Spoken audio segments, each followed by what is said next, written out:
Ang susunod na programa ay rated PG. Patnubay at gabay ng magulang ay kailangan sa mga batang manonood.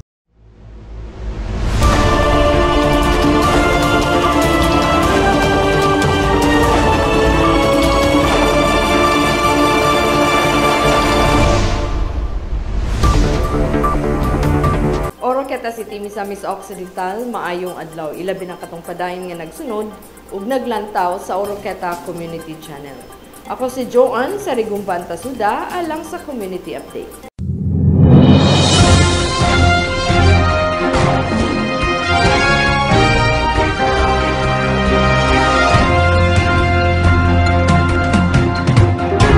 Sa atong headlines, 14 ka mga rice traders and retailers sa dakbayan sa Oroqueta ang midawat sa economic relief subsidy nga gikan sa DSWD nga napiktuhan sa implementasyon sa Executive Order 39 ni Presidente Marcos.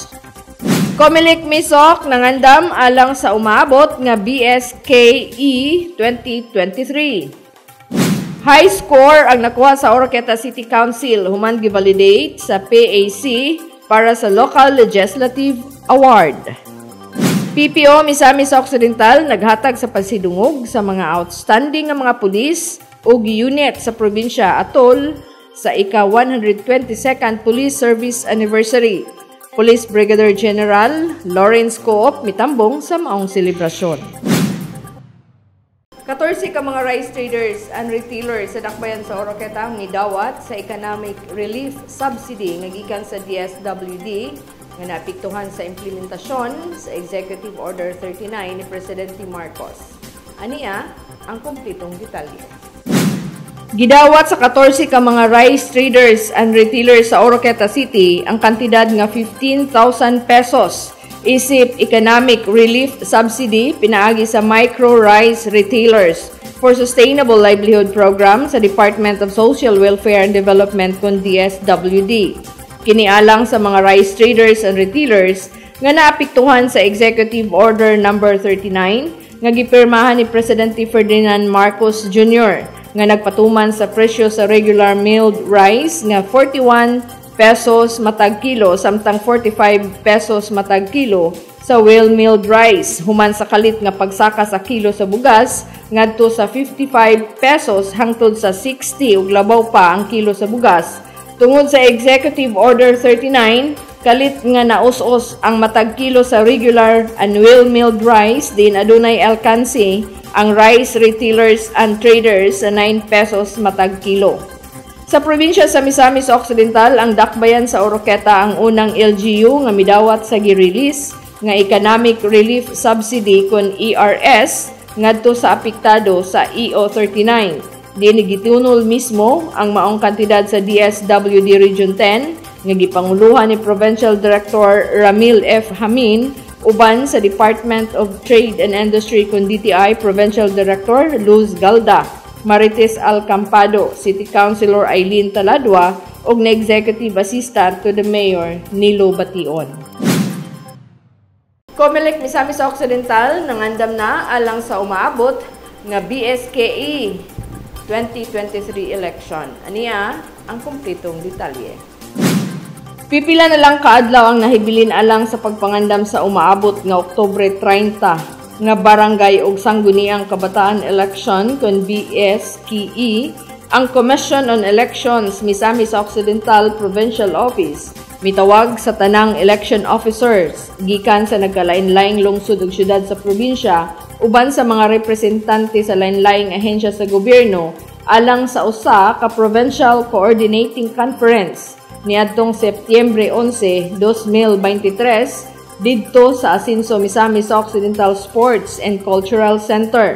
Ang estratehikong panagtapok nagtumong sa pagsiguro sa malampuson nga pagpatuman sa barangay and SK election 2023. Gitun-an sa komprehensya ang mga responsibilidad sa mga deputize nga ahensya nga nagpatuman sa balaod ug sa uban pang mga ahensya sa gobyerno. Kini nga mga kolaborasyon importante aron makagarantiya sa eleksyon nga mamahimong gawasnon, hapsay, matinud-anon, malinawon ug kasaligan. Sa dugang pag isubli sa komisyon nga ang lagda og regulasyon nga ipatuman panahon sa piniliay. Apil na niini ang pagpatuman sa mga checkpoint, gun ban ug liquor ban. Matod pa ni PNP Misamis Occidental Provincial Director, Police Colonel Dwight D. Monato, nga andam na ang PNP para sa nagsingabot nga eleksyon. The PNP has been preparing for the security preparation of this exercise, no?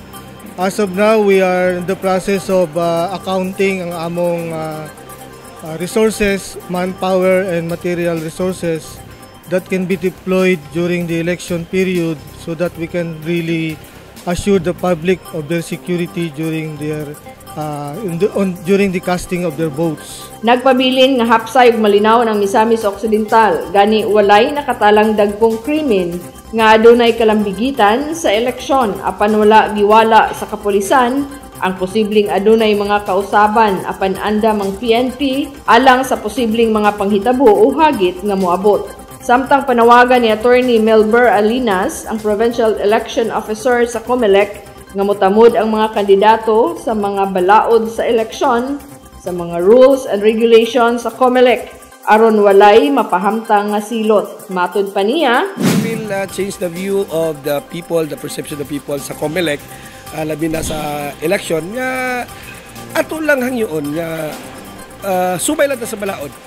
Simple ang rules. Ang rules nato is rules, no? If you are going to debate about the exceptions or milabot, but simple ang rules. Now, to you candidates, if you can't obey simple rules, nganong dagan pa man mo, di ba?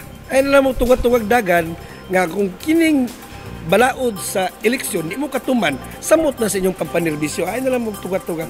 Ako lang hangyo, tumanta sa balaod, kay kung dili po mo tuman, sa ako lang, dili po ni panghadlok ha, daghan ako gipailan nga criminal cases, election offense cases diri sa Misamis Occidental, na sa branch 13, pangutanan na lang ninyo. Warning na ko na sa inyo mga violator sa election laws. Base sa bagong COMELEC Resolution number 10946 kontra Bigay, gipahugtan sa COMELEC ang kalabot sa vote buying and vote selling.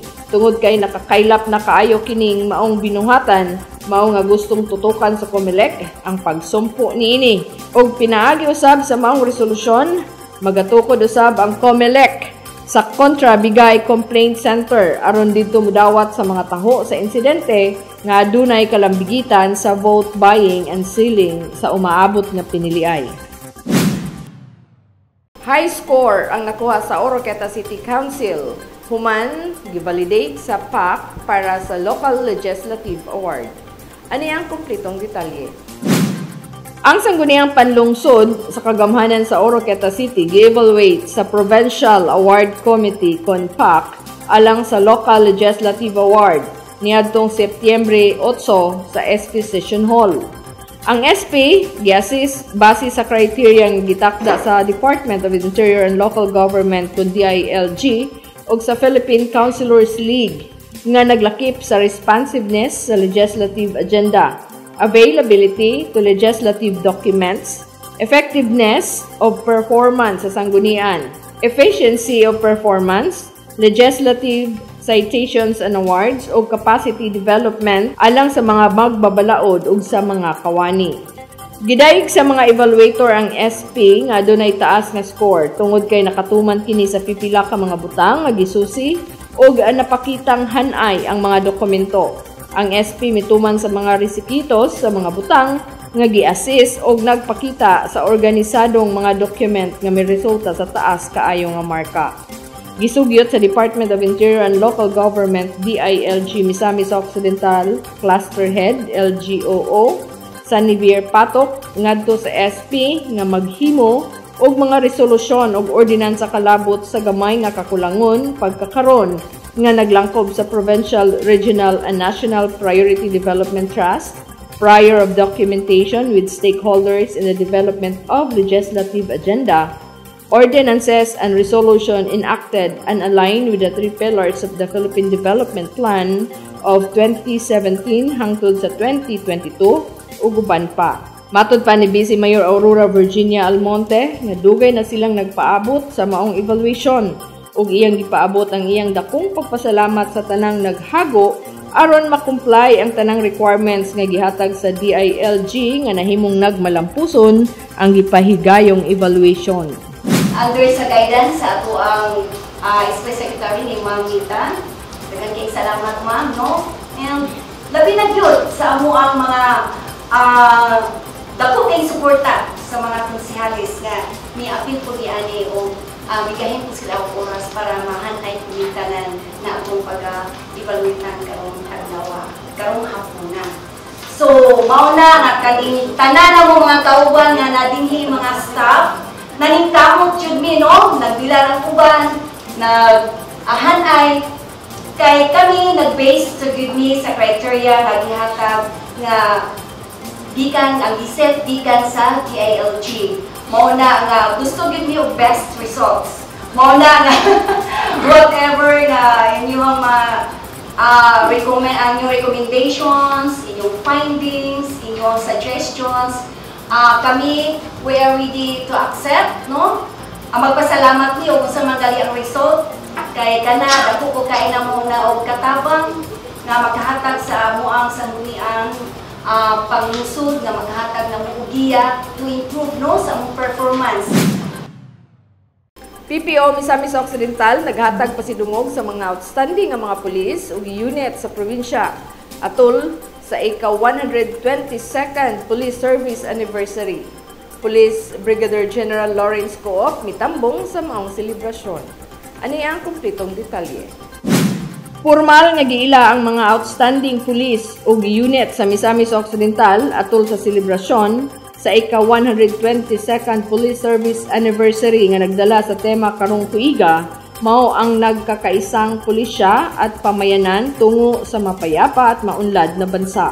Dito sa Asinso Misamis Occidental Sports and Cultural Center niadtong Setyembre 13, 2023. Giselebrar sa tibok nasod ang Police Service Anniversary tungod kay selebrasyon kini sa kasaysayan sa seguridad ug serbisyong publiko sa nasod.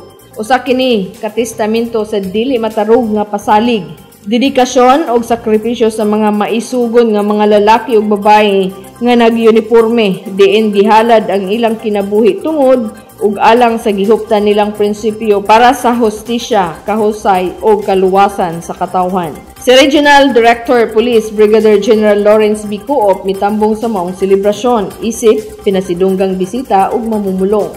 Sa iyang mensahe, to the dedicated men and women of Misamis Occidental Police Provincial Office under the capable leadership of the Provincial Director Colonel Dwight Monato, I extend my deepest appreciation for your steadfast support, camaraderie and commitment to realizing our mandate, which is to serve and protect. Above all, we thank the Lord for His constant guidance and protection. We offer all these achievements for His greater glory.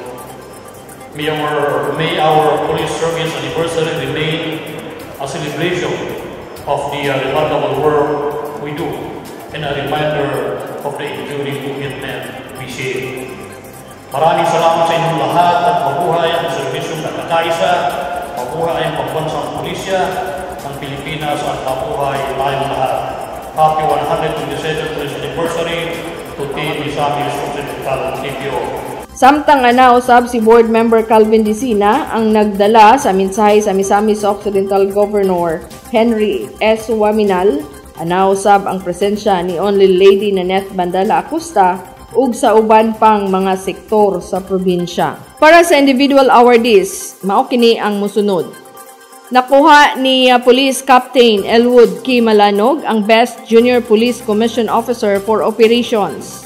Nakuha usab ni Police Lieutenant Pastor Greg G. Padilla II ang Best Junior Police Commission Officer for Administration. Nahimong Best Junior Police Non-Commissioned Officer for Operation si Police Master Sergeant Joel S. Maljuri. Samtang si Police Staff Sergeant Brian T. Marafuentes nakuha as Best Junior Police Non-Commissioned Officer for Administration. Si Police Chief Master Sergeant Rico R. Maghinay nahimong Best Junior Police Non-Commissioned Officer for Administration. Si Police Staff Sergeant Clyde Q. Francisco nahimong Best Junior Police Non-Commissioned Officer for Administration. NUP Marilyn U. Masanigra, nahimong Best Non-Uniform Personnel, Non-Supervisory Level. Samtang ang unit awardees nakuha ang Best City Police Station sa Ozami City Police Station. Best Municipal Police Station nakuha sa Plaridel Municipal Police Station.